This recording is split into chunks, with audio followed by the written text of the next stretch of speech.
CEC ಸಭೆ ಬಳಿಕ ಮಾತನಾಡಿದ ಸಿಎಂ ಸಿದ್ದರಾಮಯ್ಯ ಕಾಂಗ್ರೆಸ್ ಅಭ್ಯರ್ಥಿಗಳ ಪಟ್ಟಿಯನ್ನು ಇಂದು ಘೋಷಣೆ ಮಾಡುವುದಾಗಿ ಹೇಳಿದರು. ಕರ್ನಾಟಕದ ಉಳಿದ ಕ್ಷೇತ್ರಗಳ ಅಭ್ಯರ್ಥಿಗಳ ಪಟ್ಟಿ ಬಗ್ಗೆ ಚರ್ಚೆ ನಡೆದಿದೆ. ಉಳಿದ ಕ್ಷೇತ್ರಗಳ ಅಭ್ಯರ್ಥಿಗಳ ಪಟ್ಟಿ ಬಿಡುಗಡೆ ಮಾಡ್ತೀವಿ ಅಂದರು.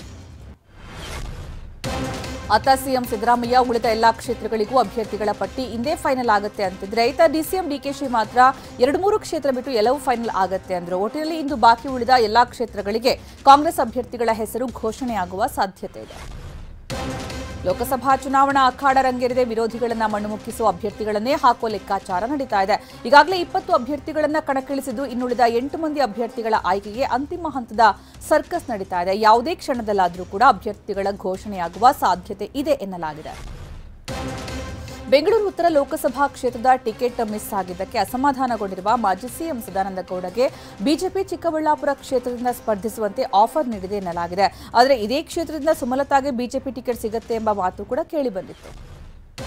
ತುಮಕೂರಲ್ಲಿ ಭಿನ್ನಮತ ಶಮನಕ್ಕೆ ವಿ ಸೋಮಣ್ಣ ಹಗಲು ರಾತ್ರಿ ಕಸರತ್ತು ನಡೆಸ್ತಾ ಇದ್ದಾರೆ. ಮಾಜಿ ಸಚಿವ ಸೊಗಡು ಶಿವಣ್ಣ ಮನೆಗೆ ಭೇಟಿ ನೀಡಿದ್ದಾರೆ. ಮಾಧುಸ್ವಾಮಿ ಬಣದಲ್ಲಿ ಗುರುತಿಸಿಕೊಂಡಿರುವ ಸೊಗಡು ಶಿವಣ್ಣ ಮನೆಗೆ ಭೇಟಿ ಕೊಟ್ಟು ಮನವೊಲಿಸುವ ಕೆಲಸ ಮಾಡಿದ್ದಾರೆ. ಲೋಕಸಭೆ ಚುನಾವಣೆಯ ಹೊತ್ತಲ್ಲೇ ಪ್ರಧಾನಿ ಮೋದಿ ವಿರುದ್ಧ ಸಿಎಂ ಸಿದ್ದರಾಮಯ್ಯ ಸಮರವನ್ನೇ ಸಾರಿದ್ದಾರೆ. ನಾನೊಬ್ಬ ಸ್ಟ್ರಾಂಗ್ ಸಿಎಂ, ನಿಮ್ಮ ಹಾಗೆ ವೀಕ್ ಪಿಎಂ ಅಲ್ಲ ಅಂತ ಟ್ವೀಟ್ ಮೂಲಕ ಕಿಡಿಕಾರಿದ್ದಾರೆ. ಬಂಡುಕೋರ ನಾಯಕ ಈಶ್ವರಪ್ಪ ವಿರುದ್ಧ ಕ್ರಮ ಕೈಗೊಳ್ಳಲಾಗದ ನೀವು ವೀಕ್ ಪಿಎಂ ಅಲ್ಲವೇ ಮತ್ತೇನು ಅಂತ ಪ್ರಶ್ನೆ ಮಾಡಿದ್ದಾರೆ. ಯಾರಿಗೆ ಟಿಕೆಟ್ ಕೊಡಬೇಕು ಅಂತ ನನ್ನ ಜೊತೆ ಮಾತಾಡಬೇಕಿತ್ತು ಅಂತ ಸಂಸದ ಕರಡಿ ಸಂಗಣ್ಣ ಅಸಮಾಧಾನ ಹೊರಹಾಕಿದ್ದಾರೆ. ಯಾವ ಕಾರಣಕ್ಕೆ ಟಿಕೆಟ್ ನೀಡಿಲ್ಲ ಅನ್ನೋದು ಗೊತ್ತಾಗ್ತಿಲ್ಲ. ಟಿಕೆಟ್ ಸಿಗದಂತೆ ಜಿಲ್ಲೆಯ ಬಿಜೆಪಿ ನಾಯಕರೇ ಷಡ್ಯಂತ್ರ ಮಾಡಿದ್ದಾರೆ ಅಂತ ಬೇಸರ ಹೊರಹಾಕಿದರು. ಲೋಕಸಭೆ ಚುನಾವಣೆಯ ಹೊತ್ತಿನಲ್ಲೇ ಪಶ್ಚಿಮ ಬಂಗಾಳದಲ್ಲಿ ಮತ್ತೆ ಹಿಂಸಾಚಾರ ಶುರುವಾಗಿದೆ. ಬಿಜೆಪಿ ಕಾಂಗ್ರೆಸ್ ಕಾರ್ಯಕರ್ತರ ಮಧ್ಯೆ ಮಾರಾಮಾರಿ ನಡೆದಿದೆ. ದಿನಹತಾದಲ್ಲಿ ಕಾರ್ಯಕರ್ತರು ಹೊಡೆದಾಡಿಕೊಂಡಿದ್ದಾರೆ. ಗಲಾಟೆಯಲ್ಲಿ ಓರ್ವ ಪೊಲೀಸ್ ಅಧಿಕಾರಿಗೂ ಗಾಯಗಳಾಗಿವೆ. ಲೋಕಸಭೆ ರಣರಂಗ ಇಂದಿನಿಂದ ರಂಗೇರಲಿದೆ. 102 ಲೋಕಸಭಾ ಕ್ಷೇತ್ರದಲ್ಲಿ ಇಂದಿನಿಂದ ನಾಮಪತ್ರ ಸಲ್ಲಿಕೆ ಆರಂಭವಾಗಲಿದೆ. ಏಪ್ರಿಲ್ 19ರಂದು ಮೊದಲ ಹಂತದಲ್ಲಿ 102 ಕ್ಷೇತ್ರಗಳಿಗೆ ಮತದಾನ ನಡೆಯಲಿದ್ದು, ತಮಿಳುನಾಡಿನ 39 ಕ್ಷೇತ್ರ, ರಾಜಸ್ಥಾನದ 12 ಕ್ಷೇತ್ರ, ಮಧ್ಯಪ್ರದೇಶದ 6, ಮಹಾರಾಷ್ಟ್ರದ 5 ಕ್ಷೇತ್ರ ಸೇರಿ 102 ಕ್ಷೇತ್ರಗಳಲ್ಲಿ ಚುನಾವಣಾ ಕಾವು ಮತ್ತಷ್ಟು ಜೋರಾಗಲಿದೆ.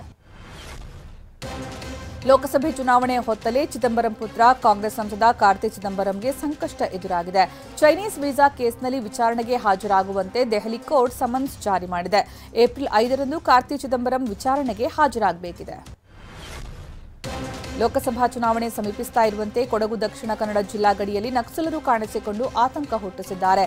ಸದ್ಯ ಎಎನ್ಎಫ್ ಮತ್ತು ಕೊಡಗು ಜಿಲ್ಲಾ ಪೊಲೀಸ್ ಶ್ವಾನದಳ ಹಾಗೂ ಡ್ರೋನ್ ಬಳಸಿ ಕೋಂಬಿಂಗ್ ನಡೆಸಲಾಗುತ್ತಿದೆ. 2 ಕೋಟಿಗೂ ಅಧಿಕ ಹಣ ಖರ್ಚು ಮಾಡಿ ಬೀದರ್ ನಗರದ 20 ಕಡೆ ಬಸ್ ಶೆಲ್ಟರ್ಗಳನ್ನು ನಿರ್ಮಿಸಲಾಗಿದೆ. ಆದರೆ ಅವು ಬಳಕೆಗೆ ಬರ್ತಿಲ್ಲ. ಬಸ್ ಶೆಲ್ಟರ್ಗಳ ಬಳಿ ಬಸ್ಗಳನ್ನು ನಿಲ್ಲಿಸದ ಕಾರಣ ಪ್ರಯಾಣಿಕರು ಕೂಡ ಅತ್ತ ಸುಳಿತಾ ಇಲ್ಲ. ಪ್ರಯಾಣಿಕರ ಅನುಕೂಲಕ್ಕೆ ನಿರ್ಮಿಸಿದ್ದ ಶೆಲ್ಟರ್ಗಳು ಈಗ ಹಾಳು ಕೊಂಪೆಯಾಗಿವೆ. ಕೋಲಾರದ ಸರ್ಕಾರಿ ಬಾಲಕರ ಪದವಿ ಪೂರ್ವ ಕಾಲೇಜಲ್ಲಿ 10ನೇ ತರಗತಿಯ ವಿದ್ಯಾರ್ಥಿಗಳನ್ನು ಕೂಲಿ ಕಾರ್ಮಿಕರಂತೆ ಬಳಕೆ ಮಾಡಿಕೊಂಡಿದ್ದಾರೆ. ಗೋಡೆ ಒಡೆಸೋದು, ಕಲ್ಲು ಒಡೆಸೋದು, ಮಣ್ಣು ಹೊರುವ ಕೆಲಸವನ್ನ ವಿದ್ಯಾರ್ಥಿಗಳೇ ಮಾಡಿದ್ದು, ಕಾಲೇಜಿನ ಉಪಪ್ರಾಂಶುಪಾಲೆ ರಾಧಮ್ಮ ವಿರುದ್ಧ ಆರೋಪ ಕೇಳಿಬಂದಿದೆ. ಹಾವೇರಿ ಜಿಲ್ಲೆ Basaveshwara Nagar C block railway ಹಳಿ ಬಳಿ ಜಿಲ್ಲಾ ಸಶಸ್ತ್ರ ಮೀಸಲು ಪಡೆ ಪೊಲೀಸ್ ಕಾನ್ಸ್ಟೇಬಲ್ ಈರಣ್ಣ ಬೂದಿಹಾಳ ಆತ್ಮಹತ್ಯೆ ಮಾಡಿಕೊಂಡಿದ್ದಾರೆ. 2 ದಿನಗಳ ಹಿಂದೆ ನಾಪತ್ತೆಯಾಗಿದ್ದ ಕಾನ್ಸ್ಟೇಬಲ್ ಈರಣ್ಣ ಶವವಾಗಿ ಪತ್ತೆಯಾಗಿದ್ದಾರೆ. ಮುಂಬೈನಲ್ಲಿ ಡಿಆರ್ಐ ಅಧಿಕಾರಿಗಳು ಭರ್ಜರಿ ಕಾರ್ಯಾಚರಣೆಯನ್ನು ನಡೆಸಿದ್ದಾರೆ. 100 ಕೋಟಿ ಮೌಲ್ಯದ ಕೊಕೇನ್ ಸೀಸ್ ಮಾಡಿದ್ದಾರೆ. ಅಕ್ರಮವಾಗಿ ಸಾಗಿಸುತ್ತಿದ್ದ ಕೊಕೇನ್ ಅನ್ನು ವಿದೇಶಗಳಿಗೆ ರಫ್ತು ಮಾಡುತ್ತಿರುವುದು ಗೊತ್ತಾಗಿದೆ. ಮುಂಬೈ ಏರ್ಪೋರ್ಟ್ನಲ್ಲಿ ಇಂಡೋನೇಷ್ಯಾ ಮೂಲಕ ಮಹಿಳೆ ಕೊಕೇನ್ ಜೊತೆ ರೆಡ್ ಹ್ಯಾಂಡ್ ಆಗಿಯೇ ಸಿಕ್ಕಿಬಿದ್ದಿದ್ದಾಳೆ. ಮಾಲಿನ್ಯದ ವರದಿಯಲ್ಲಿ ಮತ್ತೊಂದು ಆಘಾತಕಾರಿ ಸುದ್ದಿಯೊಂದು ಹೊರಬಿದ್ದಿದೆ. ಬಿಹಾರದ ಬೇಗುಸರಾಯ್ ನಗರ ವಿಶ್ವದಲ್ಲೇ ಅತಿ ಹೆಚ್ಚು ಮಾಲಿನ್ಯ ಪಟ್ಟಣವೆಂದೇ ಕುಖ್ಯಾತಿಗೆ ಪಾತ್ರವಾಗಿದೆ. ಮಾಲಿನ್ಯ ಪಟ್ಟಣಗಳ ಪಟ್ಟಿಯಲ್ಲಿ ಬಾಂಗ್ಲಾದೇಶ ಮೊದಲ ಸ್ಥಾನದಲ್ಲಿದ್ದರೆ ಪಾಕಿಸ್ತಾನ 2ನೇ ಸ್ಥಾನದಲ್ಲಿದೆ. 3ನೇ ಸ್ಥಾನದಲ್ಲಿ ಭಾರತ ಇದೆ. ಪಶ್ಚಿಮ ಬಂಗಾಳದಲ್ಲಿ ರಾಮನವಮಿ ಸಂಭ್ರಮಾಚರಣೆಯ ವೇಳೆ ಹಿಂಸಾಚಾರ ಪ್ರಕರಣದಲ್ಲಿ ಇದೀಗ ಮತ್ತೆ 11 ಮಂದಿಯನ್ನು ಭಯೋತ್ಪಾದನಾ ನಿಗ್ರಹ ದಳ ಅರೆಸ್ಟ್ ಮಾಡಿದೆ. ಮೊಬೈಲ್ ವಿಡಿಯೋ ಹಾಗೂ ಸಿಸಿಟಿವಿ ಆಧಾರದ ಮೇಲೆ ಬಂಧನ ಮಾಡಲಾಗಿದೆ. ಪ್ರಕರಣದಲ್ಲಿ ಈವರೆಗೆ 27 ಮಂದಿಯನ್ನು ಅರೆಸ್ಟ್ ಮಾಡಲಾಗಿದೆ. ತೆಲಂಗಾಣದಲ್ಲಿ ರೈಲ್ವೆ ಪೊಲೀಸ್ ರೀತಿ ಕಳ್ಳಾಟ ಆಡಿದ್ದ ಚಾಲಕಿಯ ಬಣ್ಣ ಕೊನೆಗೂ ಬಯಲಾಗಿದೆ. ನಾನು ರೈಲ್ವೆ ಇಲಾಖೆಯ ಪೊಲೀಸ್ ಎಂದು ಫೇಕ್ ಐಡಿ ಕಾರ್ಡ್, ಯೂನಿಫಾರ್ಮ್ ಹಾಕಿಕೊಂಡು ಓಡಾಡ್ತಿರೋದು ಗೊತ್ತಾಗಿದೆ. 25 ವರ್ಷದ ಮಾಳವಿಕಾ ಎಂಬಾಕೆಯನ್ನು ಅರೆಸ್ಟ್ ಮಾಡಲಾಗಿದ್ದು ಪೊಲೀಸರು ವಿಚಾರಣೆ ಮಾಡುತ್ತಿದ್ದಾರೆ. ಪ್ರತಿ ಬಾರಿಯ ಐಪಿಎಲ್ ಟೂರ್ನಿಯಲ್ಲಿ ಆಟಗಾರರು ಒಂದಲ್ಲ ಒಂದು ವಿಭಿನ್ನ ಶೈಲಿಯ ಗಡ್ಡ ಹೇರ್ ಸ್ಟೈಲ್ಗಳನ್ನು ಮಾಡಿ ಹೊಸ ಲುಕ್ನಲ್ಲಿ ಕಾಣಿಸಿಕೊಳ್ತಾ ಇದ್ದಾರೆ. ಇದೀಗ 17ನೇ ಆವೃತ್ತಿಯಲ್ಲಿ ವಿರಾಟ್ ಕೊಹ್ಲಿ ಕೂಡ ನೂತನ ಹೇರ್ ಸ್ಟೈಲ್ನಲ್ಲಿ ಕಾಣಿಸಿದ್ದಾರೆ. ಕೊಹ್ಲಿಯ ಹೊಸ ಲುಕ್ಗೆ ಅಭಿಮಾನಿಗಳು ಫಿದಾ ಆಗಿದ್ದಾರೆ.